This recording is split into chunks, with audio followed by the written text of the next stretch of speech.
Look at your landing pages today and ask yourself, if you got here, do you know in a matter of seconds what I'm going to be getting and what I'm supposed to do? Love it. And if you don't, it's like, the example you gave one time on a podcast, imagine your prospect is running on a treadmill, and every time you are... the mental energy that you have to expound for understanding your website. Probably the time frame you get is under 3 seconds from somebody on an actual page. I've seen stats all over the place. The one that I have here says that you have 8 seconds to leave an impression and tell visitors what they'll get out of your website and company.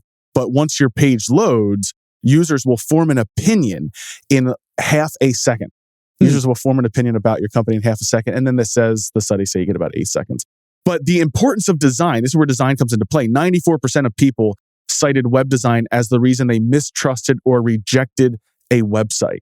So really focusing on the design, and the design is all encompassing. It has to look good. It has to be good imagery. It has to be designed nice. But it also has to be designed in a manner that leads people through your page, through your value proposition. And we'll go into a little bit of like the anatomy of a landing page. Don't over-design either. Like I jumped, this is my personal opinion, so take it or leave it. But I jumped to a lot of pages where it's like the graphics are loading or the things are, it's so distracting. And in a way, you're just like, I don't even know what I'm getting here. And this is why you see a lot of the marketers out there, the ClickFunnels of the world, right? Their pages, from an actual like art standpoint of design, aren't the prettiest designs. Yeah, don't misunderstand when I say They're design. Very practical. They're pragmatic. Right. I mean, it's unintentioned. Yes. Right. So you want intentional design. If you're designing a long form sales page or you're designing like a ClickFunnels style page, a designer would not look at that page and say, that's beautiful design. But the point is, it is purposefully designed to move you through their funnel, move you down their page, keep you hooked throughout until they get you to do the one thing. If you've ever been to a ClickFunnels site, you can actually tell because the little icon is in their browser icon.